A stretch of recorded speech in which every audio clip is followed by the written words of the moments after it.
Jamie Dixon is a coach, trainer, and author.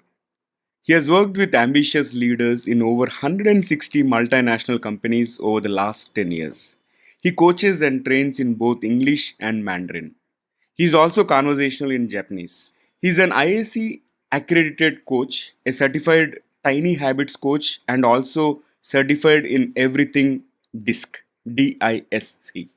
Jamie will be launching the book The Story Habit, and I think it would be of great value to all of you who is trying to inculcate some great habits.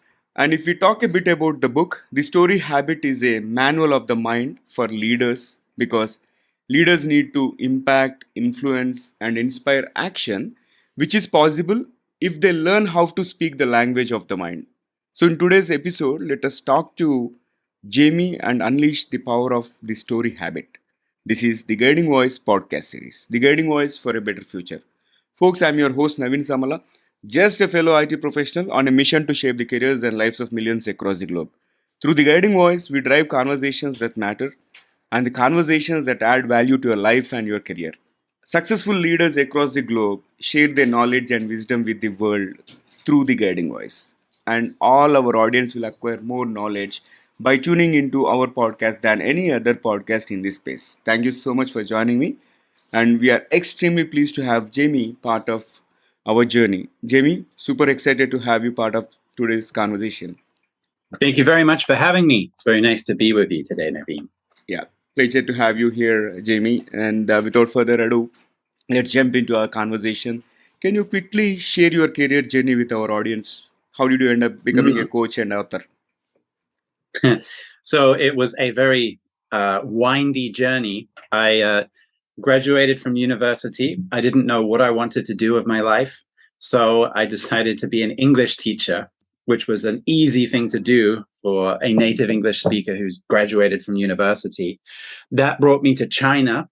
And in my spare time, I learned Chinese and I fell in love with the country. So I decided to stay. And I then leveraged my Mandarin skills to find a corporate job. And I found an opportunity that matched my background in English teaching and my bilingual abilities. And that was working for Amway China in their training institute. And that introduced me to the field of leadership development and corporate training and coaching. And so I decided from there that I wanted to do exactly that. So I left after a few years and I started in a training company. And then after a few years there, I went off on my own and here I am today. So it's been a long and windy journey. quite interesting. And how did you learn Chinese? Was it not difficult? Because I heard there are thousands of letters in Chinese. And how was your experience? I found it very easy to learn how to speak Chinese. Reading and writing is a little bit different, a bit different. My reading and writing is, for life, it's fine. I can type messages. Give me a newspaper. Some of it I can read, some of it I can't read. But speaking is fine. And I learned by giving myself mini missions. Like I knew I would go to the DVD shop to buy DVDs. So before I went out, I would learn the phrases I needed to ask, how much does this movie cost? And, how can I refund and blah, blah, blah. And just with enough missions, my Chinese got to a conversational level. So that was a really fun and effective way of learning.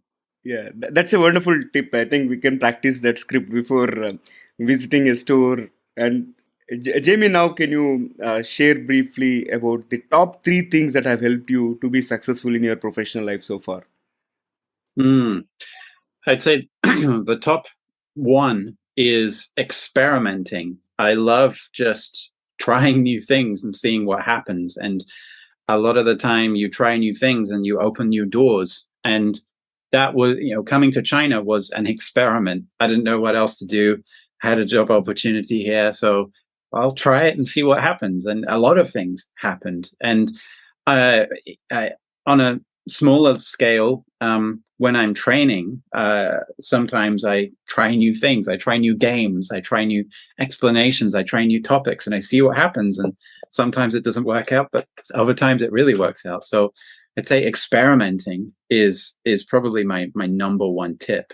Number 2, that's helped me a lot in my career, I think, is just being very open and flexible. I'm British and I'm from the south of England, so we're a little bit more steady and more fixed in our ways. And I came to China, and especially the time I came to China was probably the peak of economic development, and it was just the Wild West. And if you stay fixed in your ways, you don't really benefit from anything. So I just go off and do different things and be swept along. So that introduced me to a lot of opportunities. And I think probably the other thing is just being proactive. And, for example, before this year, I didn't do a lot of marketing for my business.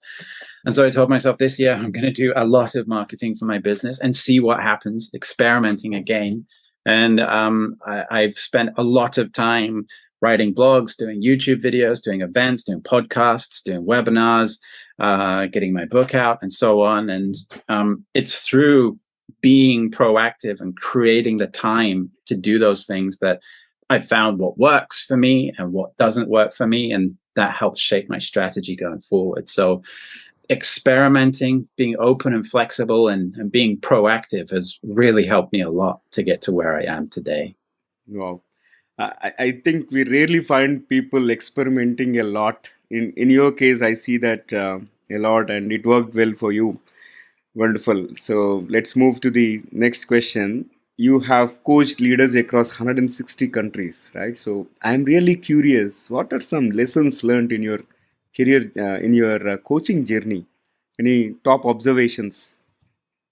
I've worked with over 160 companies. And as you work with so many different companies and different groups of people, you start to see patterns and similar things happen. So, like, for example, one pattern that I've seen is when a company starts off small and grows really, really fast. So maybe they're a team of like 5 people, and 2 years later, they're 50 people. With that rapid growth comes a real big mess, because they don't have the time to set up systems and processes and clarify roles and responsibilities. And so when it gets to this stage, all of a sudden it's a mess, and they really struggle. And there's a lot of conflict as people are kind of protecting themselves from all of these gray zones. So I see a lot of that. There's a lot of other things I see, but one area of advice I find myself giving a lot is to spend more time getting to know the people that you work with, not talking about business all the time, but actually talking about them, listening to them, learning about them. For example, when you're in meetings, I think the most valuable time is the 5 to 10 minutes before and after the meeting, because in that time, you're not talking about business, you're talking to each other and you're getting to know each other. And that is how you build those personal relationships. And it doesn't matter what job you do, those personal relationships are ultimately what's going to make things really, really easy for you. That's the advice I find myself giving more and more these days. It's invest more time into building those personal relationships, because you work with people, not robots. So get to know the people. We are not there yet in terms of working with robots, so let's be humans at this time. Yeah, exactly. Yeah, got a way to go for that. Yeah, let's talk about core of today's topic, right? Storytelling is something, a kind of buzzword these days, and everybody says leaders should acquire the skill of storytelling. So before we dive deep into the topic, what is storytelling in essence, in your opinion? Storytelling, normally when we think of it, we think of someone standing on stage telling a story, or we think of a novel or a movie or a TV show, and that's the field of telling stories. But I think there is a much bigger picture to storytelling than just telling stories.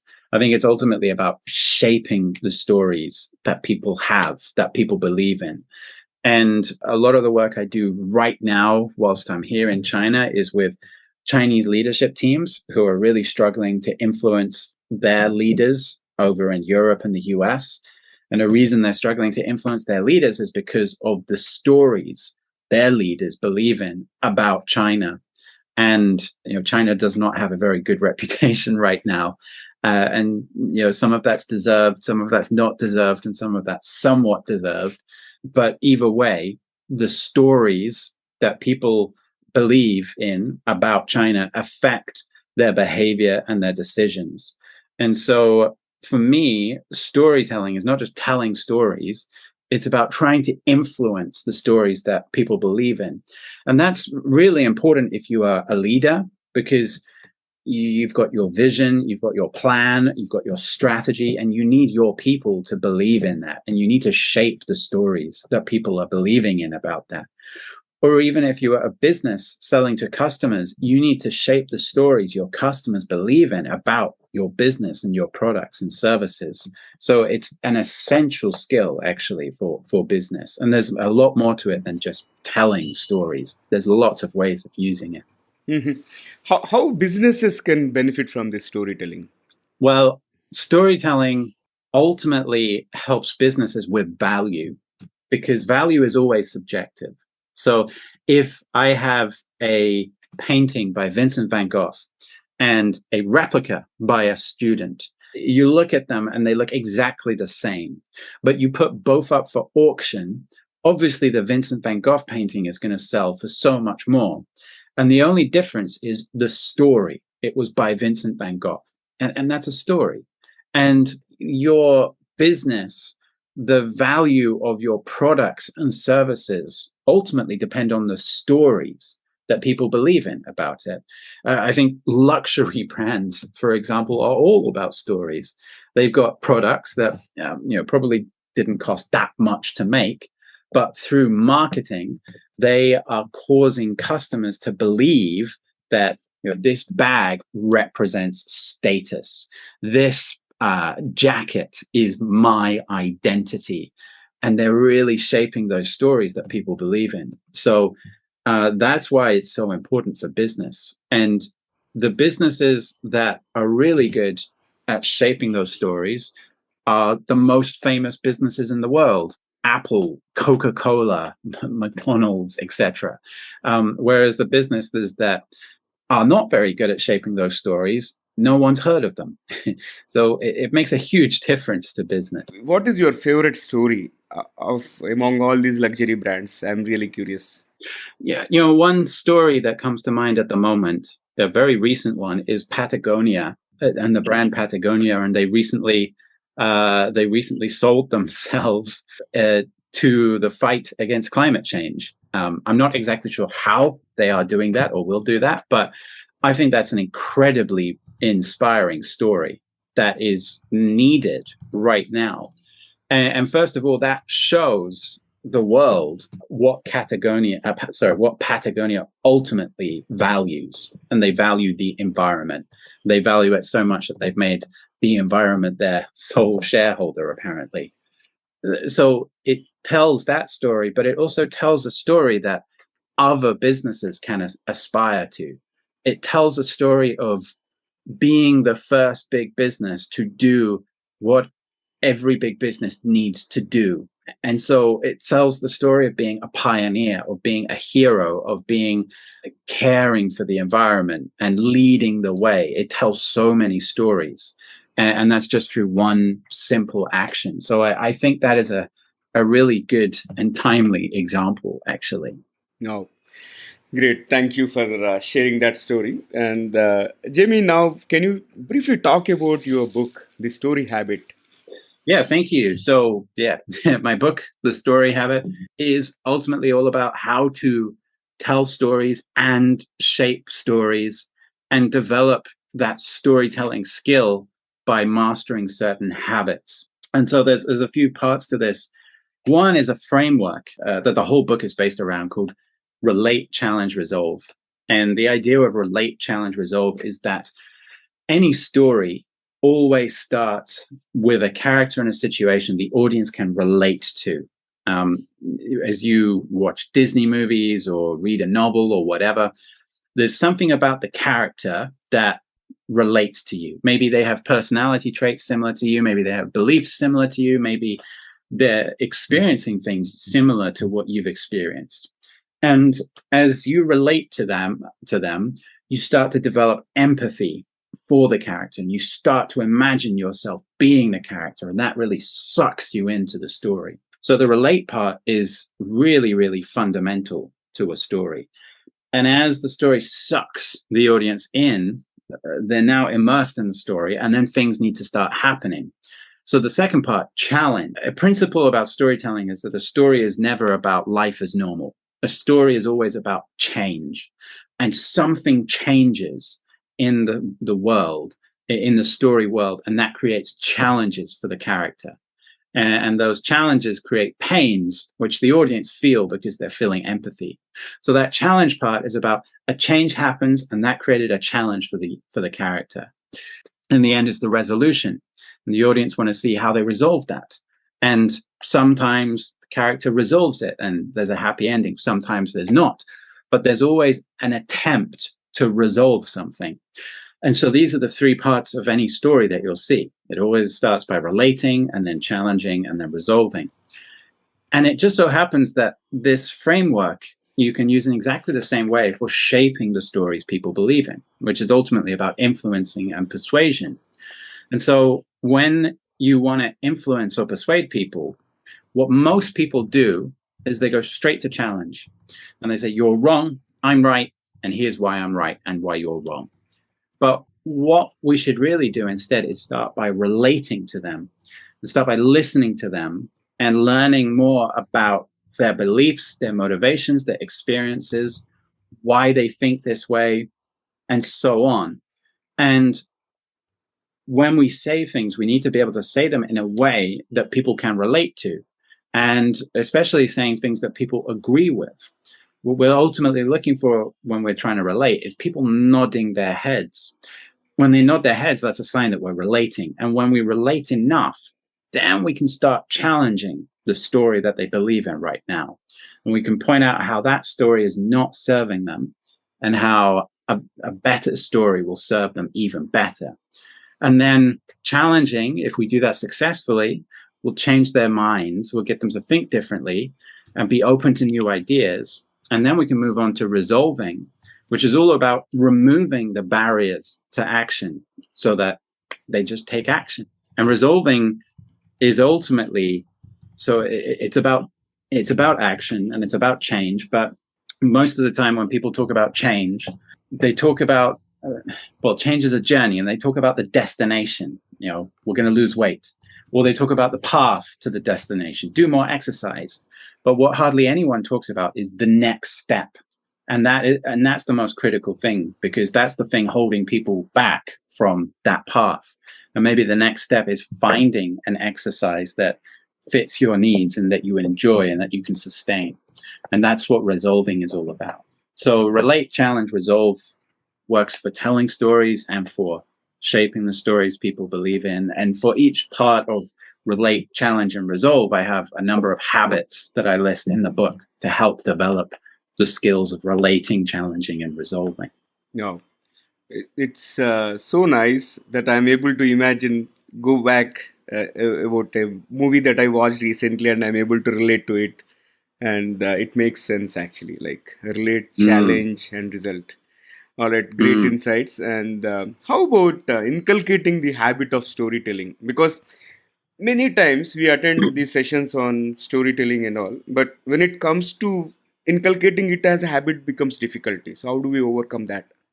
So there's one habit in particular which is really powerful for this. And the habit is simply notice change. So as I mentioned earlier, stories are never about life as normal. They're always about change. And if you want to become a really good storyteller, then you need a pool of stories in your mind that you can take out and just tell whenever you need to. So you need to build a story pool. But a challenge a lot of people have with building a story pool is they don't know where to find stories.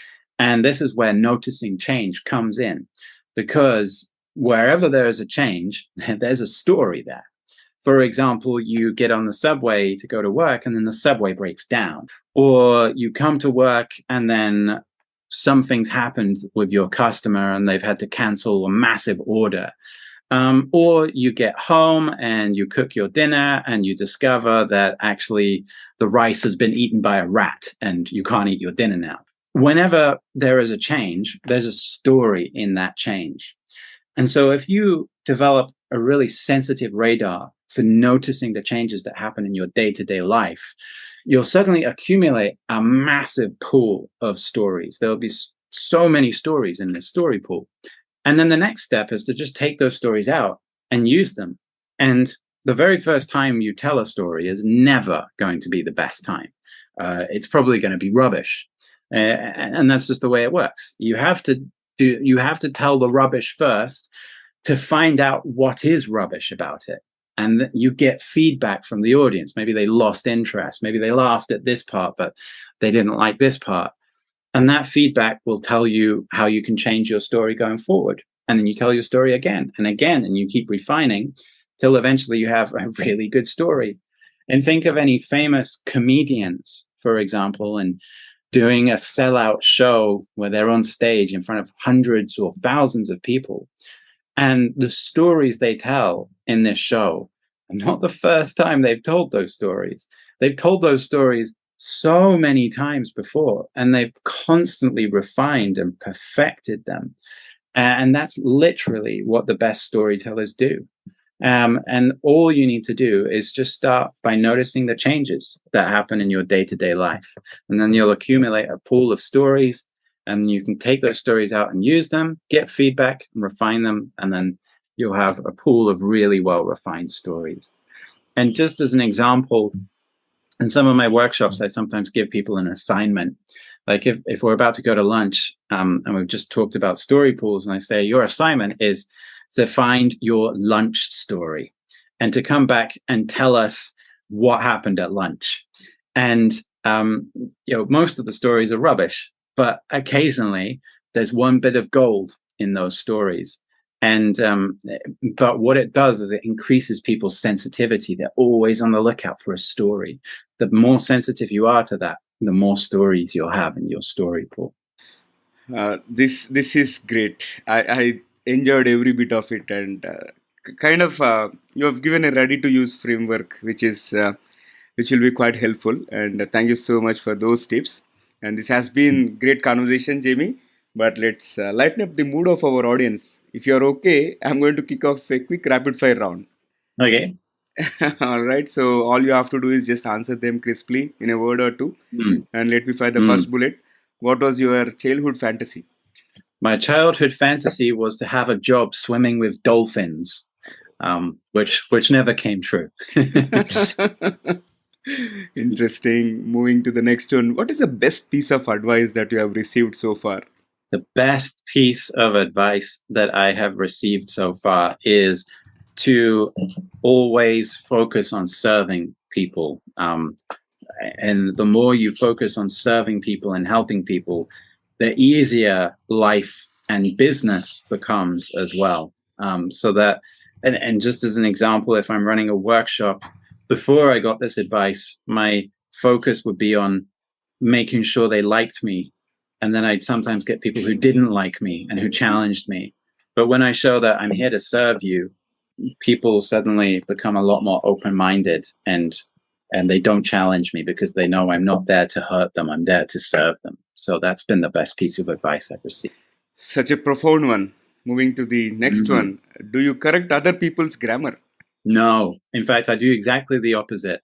I work with a lot of non-native English speakers here in China, and I tell them that grammar does not matter. All that matters is you can communicate your message in a way people can understand. And actually, a lot of non-native speakers feel a lack of confidence when they're speaking to native speakers, because native speakers from the UK, America, or wherever use so many colloquialisms and advanced terms that non-native speakers don't understand.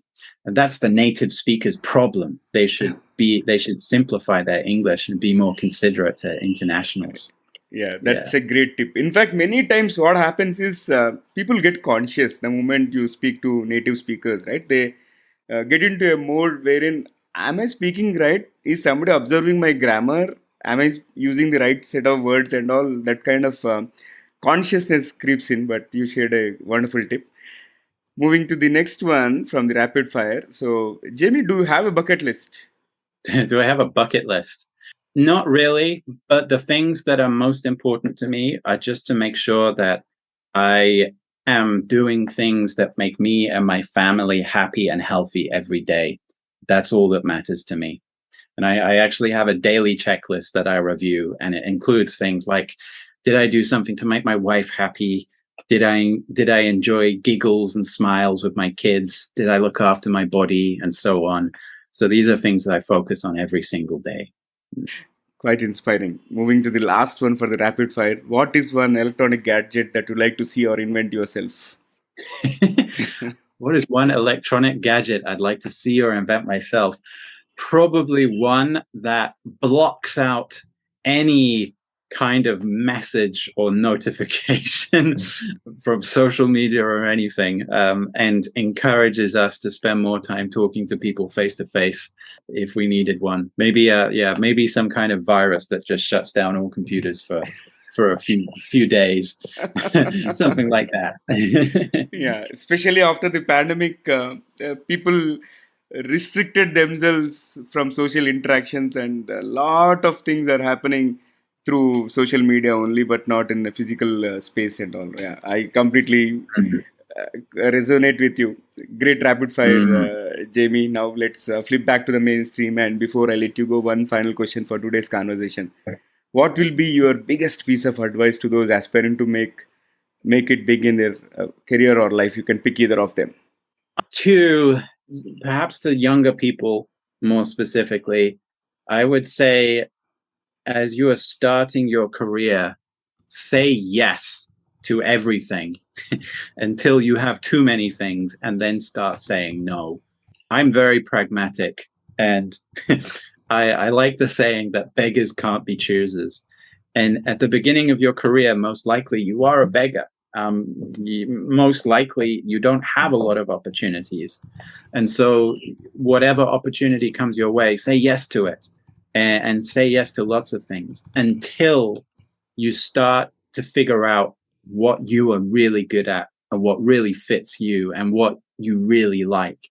And then you can start saying no. And also, when you start having enough opportunities that you don't need to beg anymore.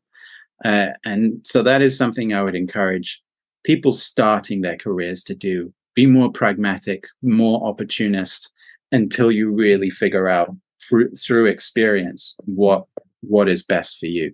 And then you can start saying no.